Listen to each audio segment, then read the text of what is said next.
I see dead people. Investigation sa isang bata taga Lucena. It was the best-selling episode in Misteryo dati. And when we were told we'd have to perform an exorcism, ayoko kasi sobrang delikado yun. Confirmed case ng demonic possession. Gaano po ba kalaki yung difference ng demonic possession sa spiritual? Night and day pare. Kasi sobrang strict ng Catholic Church with the protocols before they allow. Meron pa po ba next level dun sa demonic possession? Oo, meron. One of the most telltale signs of a demonic possession, this. Possessed ang demonyo. Anong entry point siya? Ouija board. Pero what if totoo? What if meron? Tapos binigay sila consent. And the worst thing you can do is to use a Ouija board na ikaw lang isa. Ang number one protection from possession ay i-ghost mo ang ghost. The minute the spirit has a hold on you, sometimes they don't want to leave. Annabelle doll. Ang voodoo doll ay, it can be used constructively and destructively. Dito, ang gayuma is used, and there have been cases of people who would go to the province, tapos when they come back, baliw. May isang dating general. He went somewhere sa Mindanao. When he came back, and the girl wasn't even pretty, ang pangit siya. Gayuma to. That's how powerful it can be. The most common source ng evil eye are the people closest to you. So be careful who you share your plans. Ang inggit ko, you post sa Facebook, pwede mag-evil eye. Anong pinaka-universal na magical practice sa buong mundo? If you come with the energy to give, the universe will give you everything you've asked for. Ang paghahanap ng aming mga guest at pagbabahagi ng kanilang kwento ay nangangailangan ng maraming oras. Pero sa tulong nyo, makakadiscover kami ng mga iba't iba pang mga istorya ng ordinaryong Pilipino. Para sa mas magandang community experience, pwede kayo makipag-usap at magtanong ng kahit ano sa aming mga naging guests at manatiling anonymous sa Discord. I-click nyo lamang ang join button para maging isang exclusive member. Maraming salamat!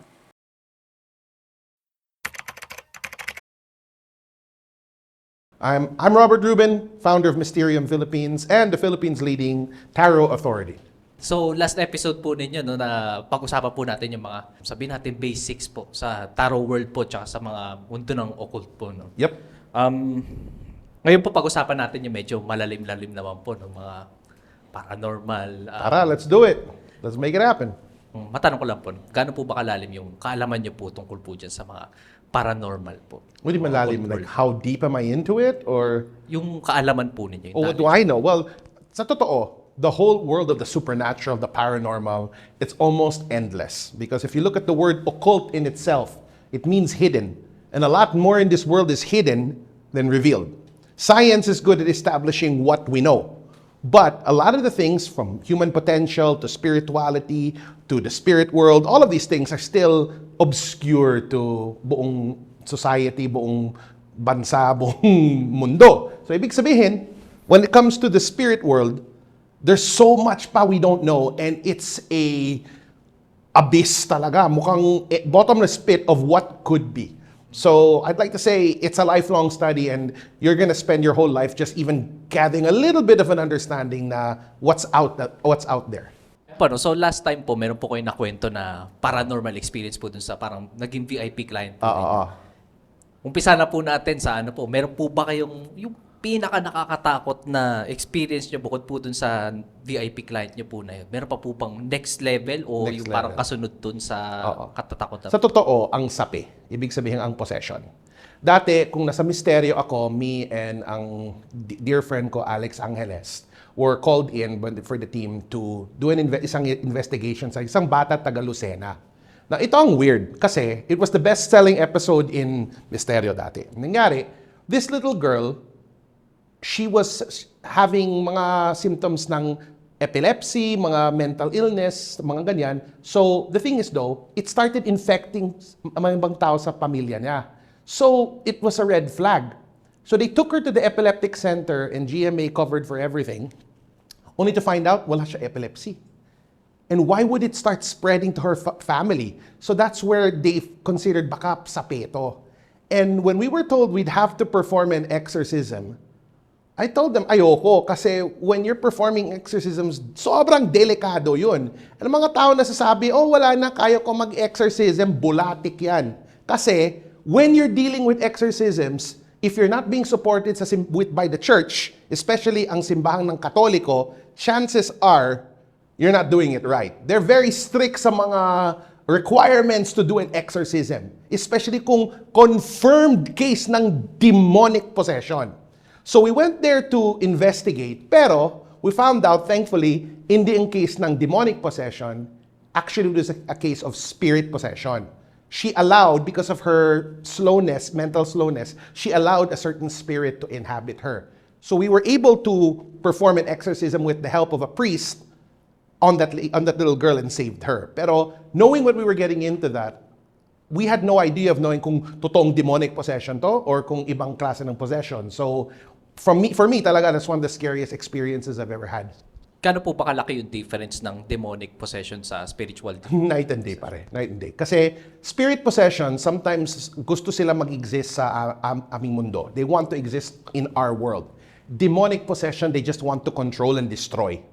So, if you're interfering sa isang case ng demonic possession, chances are, they just want to control their target, and if you try to interfere, they'll do everything they can to make your life a living hell. That's why ayoko sa mga tao na say, wala lang, kaya ko mag-exercise ang demons. That's like saying, kaya ko mag-disarm isang bomb. Good luck ka kung hindi bomb squad. You know what I mean? Chances are, you don't know what you're talking about. So that's why sobrang strict ang Catholic Church with the protocols before they allow actual exorcism to be performed when it's a confirmed case of demonic possession. Because they know talagang delikado to. Now, if it's a spirit possession, that's a little bit less dangerous because there are other entities that can possess that aren't as malevolent. Pero the key word there talaga ang malevolence. Talagang yun, sobrang delikado in the case between demonic possession at spirit possession. Meron pa po ba parang next level dun sa demonic possession? Meron pa po ba? Oo, meron. Okay, diferensya between what I call demonic possession at infernal possession. Anong diferensya? Okay, think example sa militar. Ang mga demons ay ang tumawag enlisted personnel, mga private, sargento, pero ang infernals are devils. Ano yan? Ang mga officers. So, ibig sabihin, if somebody is possessed ng isang demon, possessed ka sa mga sargento. Pero, kung possessed by a devil, in the case of infernal possession, possessed sa isang high-ranking devil, mga Beelzebub, mga Belial, mga Behemoth, and yan talaga are the cases that are the most dangerous and should be handled with kid gloves. Ano po ba yung mga parang palatandaan para malaman na parang may possession na nagaganap dito? May warnings po Yes, ba? there are. Number one, I tell this sa mga lahat ng kliyente ko. All possessions begin with consent. Okay? At one time or another, ang victim binigay consent sa demonyo. That's why, not just even sa demonyo, sa mga spirito, kung binigay mong consent, ibig sabihin, you're already allowing this spirit to exist sa buhay mo. Think of it like mga drug dealer. Binigay libre para mag-hook ka. It's the same thing. If you allow them to enter your life, then they ensnare themselves. You're already considered ensnared by the demon. Now, you'll notice sobrang imbang character sa tao. They'll be more withdrawn. You will notice that their attitude changes. You'll notice that mukhang may kasama siya, may mga negative feelings. Pero, one of the most telltale signs of a demonic possession, this. There's always a bad smell associated. May baho. Talaga usually ang lakas or ang sulfur, that's usually the telltale sign sa isang presence ng demonyo. Pero sir, paano po madi-differentiate na ito pala si ganito, may psychological issues lang pala. Hindi siya possession. Very good question. One of my references in my studies ng demonic possession ay pangalan si M. Scott Peck. Sabi niya, he wrote a book called People of the Lie and Glimpses of the Devil. Dati, ang isip mga tao sa possession is either mentally ill ka or possessed. Pero, you can be mentally ill at possessed at the same time. So, it's not either or. It can happen that talaga mentally ill ka tapos possessed ka na, double whammy yun. Masasabi niyo po bang mas vulnerable yung mga may psychological issues? Sometimes, oo, kasi meron na silang, how do I say, meron sila tendency to already entertain mga voices, mga nininig sila, mga kausap, mga invisible. Ibig sabihin, they are more inclined to see and talk to things that may or may not be there. Example, kung delusion ng isang mentally ill person, ay, may demonyo sa corner. Kung delusion lang, walang problema yun. Pero what if totoo? What if meron? Tapos binigay sila consent. Stage 1, tapos na. Possessed ka na. Kayo po ba, masasabi, since paranormal expert po kayo, masasabi niyo po ba na kaya niyo mag-exorcise ng spirits or mga demons? Spirits, I'd like to say, pwede if the need calls for it, pero demonyo ayoko. Ayoko talaga. Kasi delikado yun. Kasi the way ang mga demonyo work is scorched earth policy. Ano ibig sabihin? Gusto sila maghawak ang victim. So, kung mag-interfere ka, especially kung confirmed case ng demonic possession to, kung interfere ka sa mga holdings nila, sa mga victim niya, ibig sabihin you're trying to take ang property nila. So they can spend the rest of your life making your life hell. That's why, ayoko. May pamilya ako, may mga anak ko. I don't want to risk anything happening to me or to them. 'Di ba? Kung talagang totoong case ng demonic possession, punta kang sa Katoliko simbahan. Or simbahan Katoliko. So sila lang po talaga dapat yung mag-exorcise. Actually, sa totoo, there's a case of that. Dati, sang case ni Robbie of the story ng Devil of Connecticut, possessed siya sang demonyo. Anong entry point siya? Ang Ouija board. Tapos ito, hindi siya Katoliko, ha?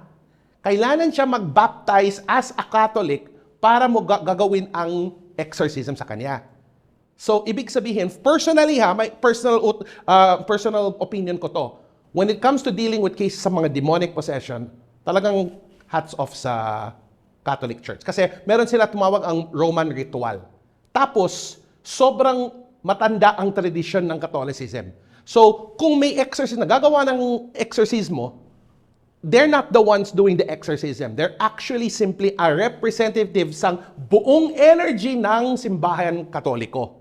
Kasi for us, as people, wala kami abilidad. Wala ako ang abilidad para mag-exorcise ang demonyo. The power to exorcise mga demonyo galing sa Diyos. Pero ano pong masasabi niyo po dun sa mga albularyo po? Kasi di ba meron pong, yung iba sinasabi, kaya nila mag-exorcise po. Depende. Usually sa case sa mga albularyo, nag-exercise sila ang spiritual possession. Example, ang sapi ng duwende, ang sapi sa mga spirito sa kahoy. Ibig sabihin, they are good at dealing with elemental spirits. Kasi ang mga albularyo are ang modern day mga tumawag shaman or witch doctor. So kaya sila doon. Pero I've heard from other albularyos that the minute confirmed demonyo, ayaw sila. Kasi delikado. Paano po ba mape-prevent po yan, yung possession po? Ano po kailangan gawin? Well, I'll share this. Ang number one protektado or protection from possession ay faith. Kung walang faith, kung wala kang faith, vulnerable ka. Pero kung may faith ka, kahit the devil is next to you, he cannot enter your energetic sphere. Number two, never give consent. Wag. Kasi the minute you give consent, you can get hooked. So if kung intuitive ka and you're sensing a spirit and it's communicating with you and it's saying, "Oy, can I exist with you? Pwede ko kasama." If you don't know what it is, you don't know where it's from, don't give it consent. Paano po yun, sir, kapag may nakita akong sinasapian, tapos tinry kung ako yung mag-exercise mismo, ano po yung risk sa akin? Death. Honestly, sa totoo, death, complete destruction of everything that works in your life. Kasi demons don't like it when you interfere in what they're doing. Especially demons and devils. And the best you can hope for is a quick death. In other cases, you'll notice mukhang malas ang buhay mo, always sakit ka, always depressed ka. People who practice exorcism of demonic entities usually don't last long. So, from my own experience and study, don't be a hero. Leave it to the professionals. Kayo po ba, pero po ba kayong case na parang na-encounter, hindi na kahit hindi po possession, no? Na parang tipong gusto nyong talikuran na talaga. Ayoko na ituloy itong investigation. May ganun po ba What do kayo? you mean talimpura? Yung ano po, kalimutan na, parang tatalikod na ako, uuwi na lang ako. Parang ganun po. Yung ayaw niyo lang ituloy yung kaso. In most cases, curious ako sa what's going on. I'll always give it the benefit of the doubt. Pero the minute I know it's a possession case, I'm usually 90% I don't want to get involved with it because you don't know what you're dealing with. It could be simply lang isang spirit possession. It could be kulam. It could be psychic attack. or it can be a full-blown demonic possession. And kung may mga, let's say, signs ng demonic possession, I'll most likely say you need to take this person to the bishop na. This is not something you want to handle on your own. And I would actually tell mga listeners and viewers, don't believe people who think that they can pull out demons easily. People train for years to learn how to do that. They spend years understanding human psychology, theology, divinities. What makes you so special to think kaya mo, di ba?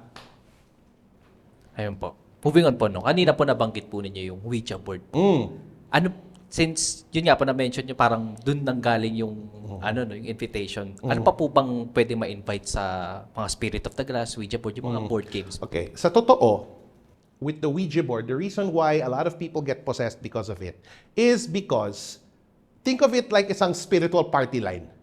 You don't know who you're talking to. Hindi mo alam kung tito ko to, napatay, or Lucifer to. So, sometimes the spirit will ask, "Uy, can I be your friend?" Kung sabi mo, oo, ano? Consent. Can I live with you and protect you? Ano ibig sabihin yun? Consent. Diba? So, the reason people get possessed is because usually they get very addicted or very sanay sa using it. And the worst thing you can do is to use a Ouija board na ikaw lang isa. Dapat may kasama. Kasi kung ikaw lang isa, you never know if something's already grooming you to let it into your life. Kayo po ba na-try nyo po mag-Ouija board? Oo, pero it's not something I like to do. I actually mas gusto ko prefer either seance or scrying session kasi at least you can see what's communicating with you. For example, if I'm trying to say, I want to communicate with her, I want to communicate with itong female spirit, pero nasa mirror lumabas mukhang lalaki, huy, you're not the lady I'm trying to communicate with. Alis ka. Versus kung Ouija board, you don't know. I am Robert. Tapos, hi Robert, kamusta? Can I be your friend? Sige, pwede. Consent, di ba? So, it's a little bit dangerous and I don't recommend it. Pag ganun po, yun po ba yung may mga sumusunod na sa'yo na mga spirit? Ganun po ba yun? Sometimes, kasi sabi ni Constantine, you see them, they see you. So, the more you play with these things, the more you're existing to them, the more they're gonna try to interact with you. Pagka ganun po, pagka may sumusunod po sa inyo, dapat po ba magalit o yung kausapin na maayos o magdasal? Ano po yung way para tumigil sila sa pagsunod po? If you're not trained to understand ang relationship mo with spirits, in some cases, the spirit can dominate ang buhay mo. Okay? Ibig sabihin, some people have ally spirits, some people have patron spirits. And if you are too submissive, what happens is the spirit ends up controlling ang life mo. So, I wouldn't recommend basta-basta, sige, may isang spirito dito sa bahay, guardian spirit ko yan. Always understand that it should always be outside of you. And you should never allow it to enter you. Because the minute you give that kind of consent, it may not want to leave. Pero pag ayun po, yung pag gusto nyo po siyang paalisin, ano po dapat gawin ng tao? Well, one thing you can do, example, kung if you know that there's a spirit that's communicating with you, isang random spirit, iwas mo ang mode of communication. So, ang mode of communication mo ang Ouija board, iwasin mo. Kung mode of communication mo isang pendulum, iwasin mo. In other words, cut all contact. In other words, i-ghost mo ang ghost. Sa opinion po ninyo, no, sino lang po dapat ang maglaro ng mga, or gumamit ng mga ganyan, Ouija board or Spirit of the Glass, sino-sino lang po dapat? Only talaga trained people. People who know to understand ang abilidad, ang intuitive gift nila, who are in control of their intuitive gift. Yan ang pinaka-importante. Kasi sa Intuitive Awakening course ko, we have a saying there, not my circus, not my monkeys. Ano ibig sabihin yun? A true intuitive is trained to control ang abilidad nila. So that they can say, uy, akin to, itong energy ko. Uy, bakit malungkot ako ngayon? Hindi akin to. So, ibig sabihin, they do not allow ang intuitive impressions to control them. They can be the ones to use those tools. Pero kung may mga tao they cannot tell their own energy from other people's energy, those are the most likely to be possessed by tools like that. If you're going to do practices like these, make sure you're surrounded by people who know what they're doing. Kasi kung ikaw lang isa, you don't know what you're inviting into your life. I know of people talaga who invited spirits into their life only to destroy their life because of it. Kasi the minute the spirit has a hold on you, sometimes they don't want to leave. Ayan po, no? Ito po, may random po question. Go. May experience po ba kayo na parang hanggang ngayon hindi nyo ma-explain kung ano po yung nangyari? I know I did, but I just can't remember the full details. There are a few of those like, what the fuck? You know what I mean? As in like, OMG. And I ask people time and time again about it. Usually sa practice of what we call evocation, which is actually when you summon a spirit. And yan tumawag sa magical practice that it's part of ceremonial magic. Tapos, you're intentionally summoning a spirit, a god, a thought form that already has an identity to ask something of it. And sometimes it tells you things na, how did you do that? How did you know that? Or it'll give you visions na, how did it do that? Sobrang galing. It's like, OMG, it's for real. There's really something there. There was once that happened where everybody saw the same sight. They didn't know what the spirit looked like. And when I actually researched ang spirit, how it looked, I found a painting of it. It was identical to what the spirit looked like. So talagang, how did they do that? Ibig sabihin, nandyan ang spirito. Balik ko po dun sa possession. No? Hot topic. Yung mga sinasapian po na mga manika, di ba may mga Chucky po, tas si Annabelle. Totoo po ba yung mga ganun? Kasi di ba... That originates sa case ng Elizabeth at Lorraine Warren. I mean, Elizabeth Warren, the Warren family, na Annabelle. That ang original Annabelle doll is ang Raggedy Ann and Andy doll. And ang babae doon, she developed isang connection with isang spirito and told that spirit that it can live in the doll, only to find out demonyo yan. Sometimes, if the demon cannot possess you, it will rent isang doll near you, depending on how human it looks. That's mo. So, ibig sabihin, the more human it looks, the more likely it can hold something. That's a very classic case of Ed and Lorraine Warren. God rest both their souls. Pero totoo po ba yun yung nakakagalaw o hindi naman po? Well, I doubt, okay, this is sa text na what I've read about it. It's not like you can see it moving kasi talagang I'll burn the doll. And sa totoo, it was weird kasi what they did after the Warrens died, somebody bought the doll and then took the Annabelle doll on tour. And the person who took the doll on tour, he died. Talaga during the tour. So, hala. So, I don't think you'll see it move, but it can do things that are rather nefarious. Like bigla, you put it dito, and kung dating, it's already there. Or you put it alone in the room, tapos the door is locked. So, again, when in doubt, keep away from it. Yan po, since nandiyan po tayo sa usapan ng mga dolls po, no? Di ba po yung mga mangkukulam, may mga ginagamit po sila ng doll. Ano po yung masasabi niyo po sa ganun? Totoo. Okay. Yan tumawag what we call sympathetic magic. Ano ibig sabihin? The more something looks like you, the bigger of an effect it has on you. Anong pinaka-popular ng term ng sympathetic magic ay ang voodoo doll. Di ba? That they will make a doll, looks exactly like you, pero what you don't know, the more personal things they add to it, the more powerful it becomes. Ibig sabihin, they'll try to get your hair, they'll try to get your blood, they'll try to get your spit, because all of those things add an entry point, makes it more powerful. And whatever is done to the doll, or to the sympathetic representation of you, you'll experience in your life. So example, if I put it over a fire, bigla may singat ka. If I step on it, bigla nagsakit ang tiyan mo. So that's, the whole use of dolls was very popularized by the whole voodoo doll thing. May na-experience na po ba kayong ganun? Yung parang nakita na... Well, not as the voodoo doll, not when I've heard someone na, di ba? Pero that's something very common people do in the magical practice. Now, the thing is this though, ang voodoo doll ay, it can be used constructively and destructively. Ibig sabihin, if I need to do healing to you, I could make one to heal you. I can also make one to harm you. So, it depends on who's using the voodoo doll or the sympathetic representation. Madalas niyo po baka trabaho yung mga albularyo, ganun po? O kaya mangkukulam? Personally, okay, just to educate the public, ano ang meaning ng word kulam? Actually, sa totoo, that's just a hex. That's just a tumawag yan, magical attack. Ang mga tao, they use ang magical abilidad nila para to cause destruction sa buhay mo. They can cause destruction sa pera mo, sa pamilya mo, sa health mo, sa mental well-being mo. Inibig sabihin, kulam is just meant to harm you. Okay? Gayuma, baliktad. It's meant to make you fall in love. Now, usually ang gayuma is used to in a potion form that kailangan mo mag-ingest yun.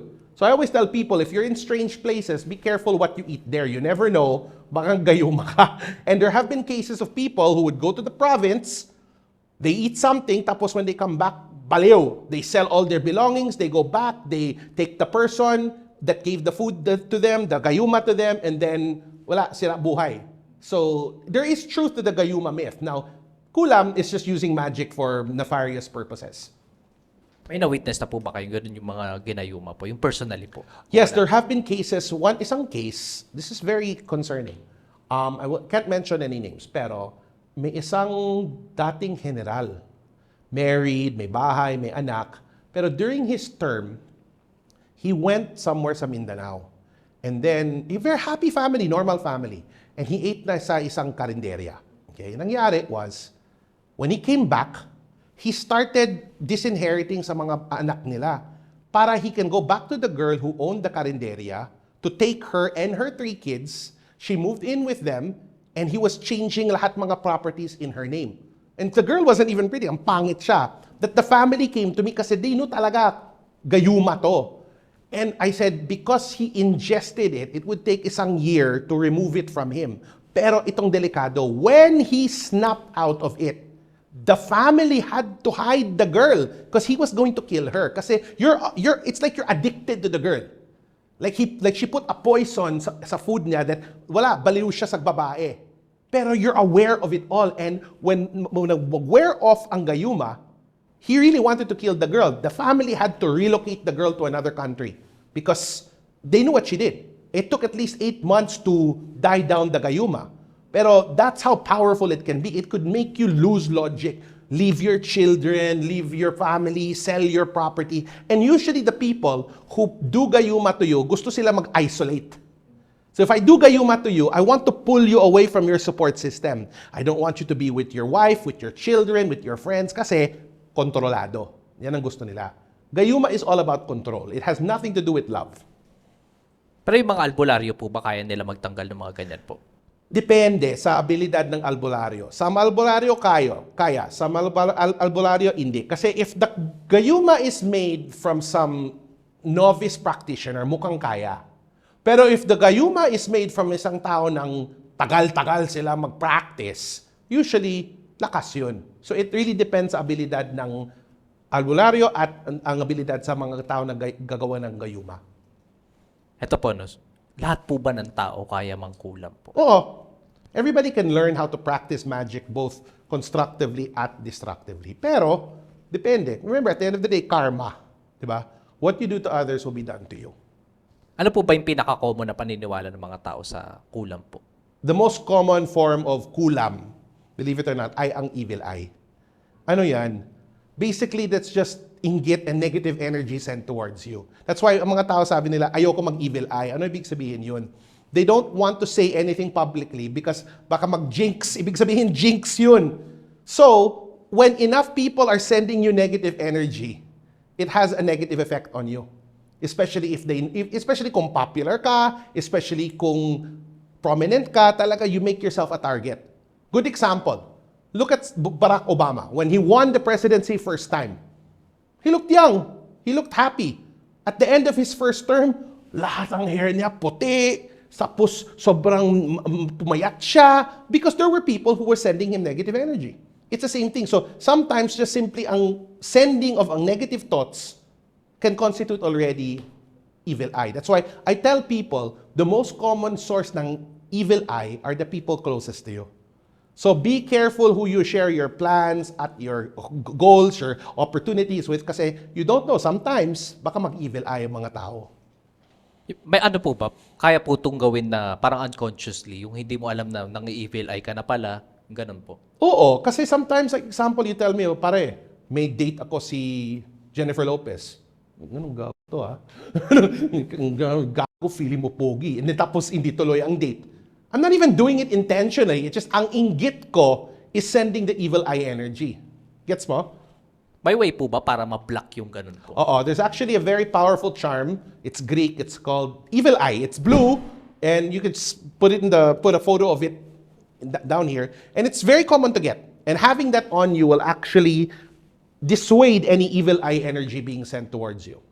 Sa day-to-day life po natin, no, mga gaano po kadalas nangyayari yung ganyan po, yung mga evil eye po? Actually, I think more common than not. Kasi what you post sa Facebook, pwede mag-evil eye.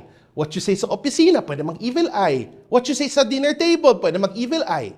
Example, kung pamilya tayo, we're a family, and I say, tatay, gusto ako mag-UFC fighter. Tapos, ayoko yan. Evil eye yun, di ba? O tatay, may tryout ako sa UFC. Good luck, ha? Pero if I'm sending negative energy to you, to the person, evil eye yun. Like there's a side of me that wants me to fail, that wants the person to fail. Siyempre po, no, since nabanggit po ninyo yung pag-post po sa social media, pag-usapan po natin yung mga influencers po na nagpo-post. Kasi ngayon po, ang dami po nagpo-post na di ba, yung mga, sabihin natin yung tarot reading online o kaya mga paranormal practices online, occult, mga ganun po. Gaano po ka-legit yung mga nakikita po natin sa social media na mga ganun po? Hindi ko sabi na hindi legit, pero actually, I think it's time that we put a stop to influencer spirituality. These practices kasi require dedication, years of practice, years of study. And mga Instagrammers, influencers, they're usually just doing it for likes, for the aesthetic, pero ang totoong practice nila is very shallow. So I'm not saying they all are like that. There are some that are genuinely good practitioners. They're serious about what they're doing. Pero just because it looks good sa Instagram or TikTok does not mean master na siya. It doesn't mean expert na siya. Always look at the person's credentials, experience. How long have they been doing it? Diba? Example, kung white belt ka lang sa jiu-jitsu, why will you hold a seminar? Diba? Kailangan black belt para gagawin mo yan. It's the same thing. If you just started tarot, tapos 2 months pa lang, tapos you're teaching tarot, ano ibig sabihin yun, di ba? You're doing it for attention. You're not doing it because you're good at it yet. Get good at it before you start actually doing it. Yan ang suggestion ko sa mga influencers out there. Ano, sa dami po ng mga naniniwala sa mundo ng occult po, no, tsaka paranormal, paano nyo po madidistinguish yung haka-haka lang sa ito yung totoo? Look for patterns. Kung may pattern, and ako personally, anything more than 3, pattern na. So example, if she told me, I'm going to make kulam to you, okay. And then, my twin brother died today, I lost my job same day, tapos I found out that I have cervical cancer. All in 1 week, that's a pattern na. Okay? Then I should start looking, did she really do something? Pero ang worst enemy mo with that is magpraning. Huwag ka magpraning. Be objective. Another thing you can do, don't go to just one reader. Go to 2. Ask them about it. Kasi ang one reader pwede magluto, oo, may kulam, bumili mo itong candle. Di ba? Pero kung pumunta ka sa 2 reader and they both say, sir, mukhang may nangyari, there's somebody who did something to you, chances are, they really did sense something. It's always cheaper kasi to get a second opinion. So, if you see patterns, chances are that's already something to consider na. Ito po, no, ano po yung opinion po ninyo sa mga pamahiin po dito sa Pilipinas? Kasi po, di ba, meron tayong mga pamahiin na... Ibig sabihin, alright.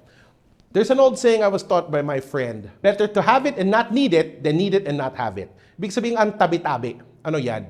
Basically, you're telling any spirit that's in the area, nag-ihi ako, please move aside kasi I don't want to urinate on you. Kasi there are elemental spirits sa Pinas. And example, kung ihi ka sa tabing kahoy, and kung may elemento doon, ano nangyari? Galit ang elemento. They'll do something negative to you. So that's just basically a common respect saying anything that's there, please move aside. I don't want to disrespect you. Personal experience po ba kayo sa mga elemento po, mga entities po? One of the most, ang pinaka-common is, mga tao, especially mga developers, bumili sila ng isang lupa, and may mga kahoy, may mga earth mound, tapos hindi sila mag-alay. Bigla nag-tear down, nag-cut down. Ano nangyari? Usually, may death, may malas, may sakit, mag-bankrupt. Because itong mga elemental, let's say, elemental things like the trees, the earth mounds, tagal sila mag-exist dito sa Pinas. They've been here longer than us. Tapos what happens? We enter the area, we tear it down, we don't make proper alay. Ano nangyari? The spirits get upset at us, they want their revenge. So I always tell this sa mga developers, if you're gonna build a house, if you're going to construct, and there's something there, like may isang old na tree, sobrang tanda, make sure you make ally with that before you cut it down. Because kung hindi, lagot ka. Pero po bang paniniwala sa mundo ng okulto, kaya paranormal po, na hindi po siya totoo pero marami po naniniwala? There has been a few. There are books, example, that have no historic basis, but have a very powerful impact sa mga practitioners. And I like to say, at the end of the day, it's the result that matters. Kasi, example, I don't want to discredit kasi any practices. Pero, if you've read The Alchemist, ang book ng Paulo Coelho, you all know fiction yan. Pero how many people's lives were changed by that book? Kahit fiction. Kasi, so, ibig sabihin, kahit fiction, it can have an effect on your life. One common thing, isang libro tumawag The Necronomicon, Book of the Dead. And they're saying it's Mesopotamian, it dates back to before Christ, it's isang black book ng demonic sigils, and a lot of people were burnt because of it, only to find out it was artificially created. Pero there's a truth and a false to that. Kasi the book itself is not Mesopotamian. Pero the seals inside the book actually have significance historically. So some people can believe in something enough to give it power to exist. We call that sa practice thought form. Ano ibig sabihin thought form? Something that a collective amount of energy in the mind created. Example, kung dito sa kwarto, every day I'm here, I'm always malungkot. Eventually, that thought, that energy will create a thought form ng malungkot. So, with enough mental energy, you can create something sentient. Even if it's not totoo. Since nandiyan po tayo, no? Meron po bang instances na yung magical practices nito bansang to is parang similar po sa atin, tas similar din dito? Marami. Example, ang pinaka-basic form na magical practice sa buong mundo ay ang shamanism. Shamanism. Ano ibig sabihin yun? Sa States, tumawag shaman. Sa Africa, tumawag witch doctor. Dito sa Pinas, tumawag albularyo. Pero sa totoo, ang shaman ay intermediary between ang spiritual world and ang mundane world. And kahit saan ka mapupunta sa buong mundo, there's always a shaman.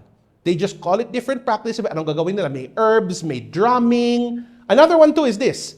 Ang rosary beads. Think about it like this. Kami sa Katoliko, rosary beads. They have prayer beads sa Islam. They have prayer beads sa sa Buddhism. They have prayer beads in Hinduism. Ibig sabihin, the practice in itself is universal. Pero, anong pinaka-universal ng magical practice sa buong mundo? Kandila. Yan ang significance that kung mag-light ka isang kandila, you're putting yourself in a frame of mind na I am doing something sacred. Especially if you're going to add, kasi kandila, that's just for light, di ba? Pero, when you do it with intention, I will light a candle and I will say a prayer, I will light a candle and I will put herbs on the candle, I will light the candle and I will meditate, you're actually coming from intention. And yan talaga ang universe sa buong mundo. Very weird. Ibig sabihin, there's something to it, di ba? Ibig sabihin that kahit in the time of social media, in the time of science, people still do it. Diba? Example, why is it hanggang ngayon people still go to church and they still light candles? Why do we light candles for the dead? Diba? Why do we light candles on holy days? So it actually shows talaga that ang spiritual practices are more common than we give ourselves credit for. Ang diferensya lang ay ang interpretation. Anong country po yung pinaka malakas yung yung para magical practices po? Okay. Globally talaga, I'll give it sa India. That's one. Talagang very lakas ang spiritual practices nila. Sa Pinas, we actually have a very powerful magical practice dito. It's just hidden sa lahat ng mga Catholic and Christian doctrine. Africa, very indigenous practices doon. And where else? They usually say that the occult capital of the world is London. Kasi yan talaga sumali mga Western occultist practices doon. Pero yan ang top 4 off the top of my head. Kung may isang babala po kayong gustong sabihin sa mga gustong pumasok sa mundo ng paranormal, ano po yun? If you want to enter? Opo. Okay.